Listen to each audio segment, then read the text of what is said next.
Filosofi Gamelan Jawa. Gamelan telah menjadi sejarah panjang dan merupakan bagian integral dari peradaban masyarakat Indonesia sejak zaman kerajaan pada abad ke-8 hingga abad ke-11. Kemunculan dan perkembangan gamelan dimulai dari kerajaan Hindu-Buddha di wilayah Sumatera, Bali, dan Jawa. Bukti keberadaan gamelan dapat ditemukan pada relief An-Sabel gamelan yang terukir di Monumen Candi Borobudur dari zaman Kerajaan Sriwijaya pada abad ke-6 hingga ke-13 Masehi.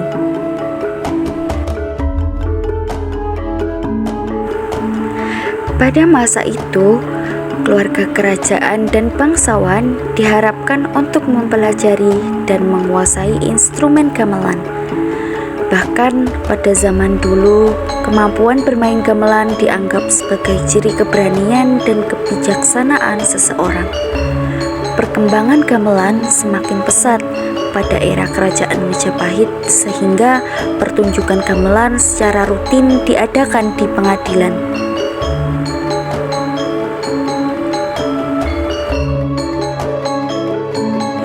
Seiring masuknya agama Islam ke Nusantara, perkembangan gamelan tidak berhenti.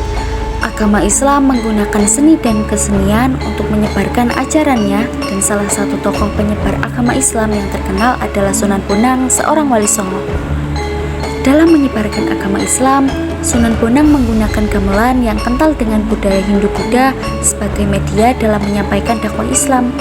Pendekatan ini menjadi ciri khas Sunan Bonang dan bertujuan untuk menyesuaikan dengan kebudayaan masyarakat pada saat itu agar dakwahnya lebih diterima oleh masyarakat.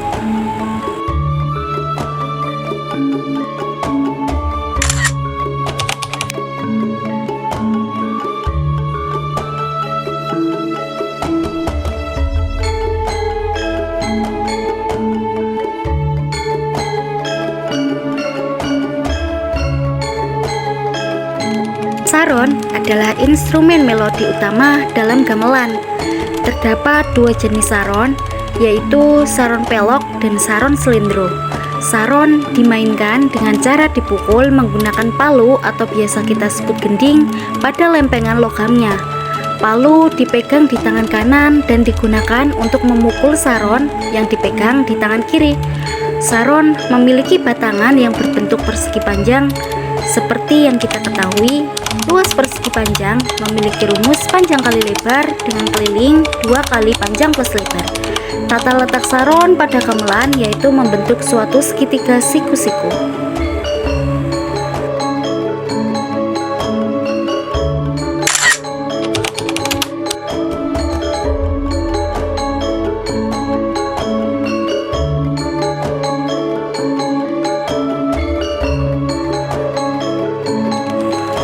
Bonang terdiri dari sejumlah gendang kecil yang disusun dalam 2 baris. Instrumen ini memberikan warna khas pada gamelan dan berfungsi sebagai penanda dalam permainan. Bonang dimainkan dengan cara dipukul menggunakan 2 batang kayu atau palu, 1 tangan di kanan dan 1 tangan di kiri. Tempat yang digunakan untuk meletakkan bonang membentuk daerah persegi panjang, sehingga dapat dinyatakan dalam alat musik gamelan berupa bonang yang diletakkan dalam tempatnya memuat konsep persegi panjang. Konsep persegi panjang yang muncul adalah unsur-unsur pada persegi panjang seperti panjang dan lebar, sedangkan bonang berbentuk bangun datar lingkaran dan bangun ruang setengah lingkaran di mana di dalamnya terdapat volume.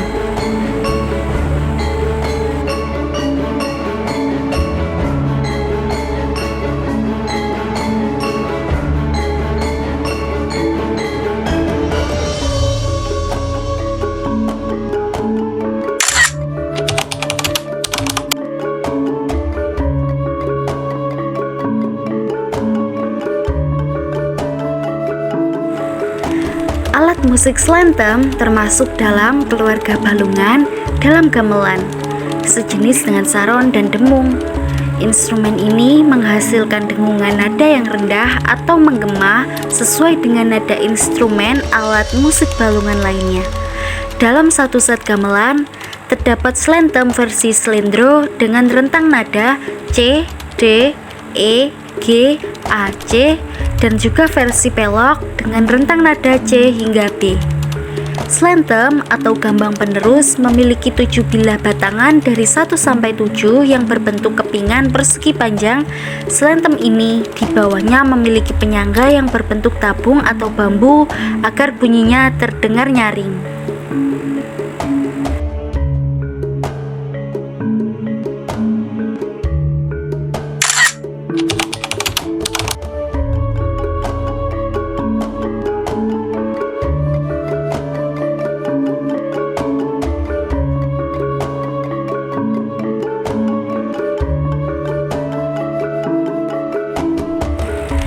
Kendang adalah sepasang gendang besar yang berperan sebagai pengatur tempo dan pola ritmis dalam gamelan. Kendang dimainkan dengan cara dipukul menggunakan tangan dan jari-jari pada kulit gendangnya.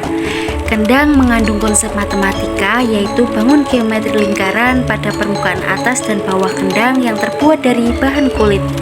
Selain lingkaran, kendang juga memuat unsur bangun geometri tabung. Kendang mempunyai unsur lingkaran yang ada pada bagian kulit atau pada bagian yang dipukul dan unsur bangun ruang yang ada pada bagian kendang berbentuk tabung. Jari-jari, tali busur, keliling, juring, luas, dan diameter dari unsur lingkaran yang ada pada kendang serta tinggi dan jari-jari dapat ditemukan dengan melakukan pengukuran yang ada pada bagian dari kendang.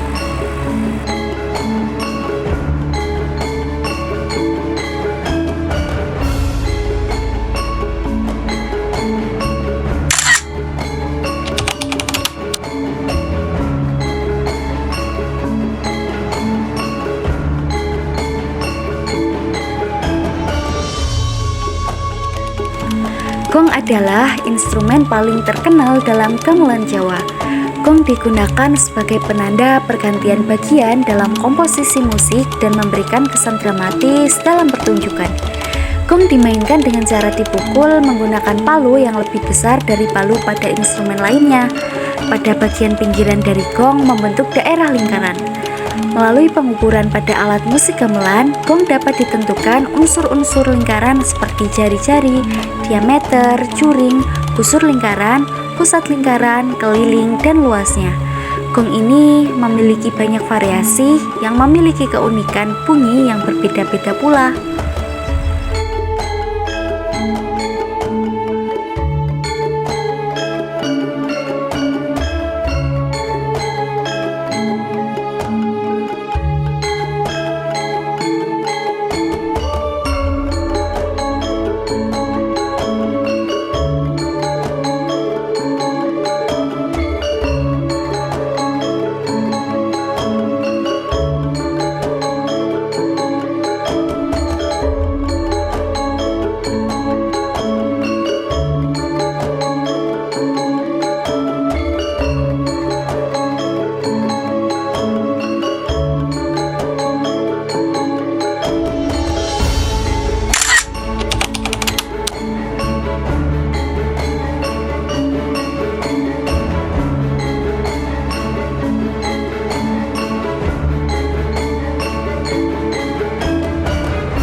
Subscribe to my channel.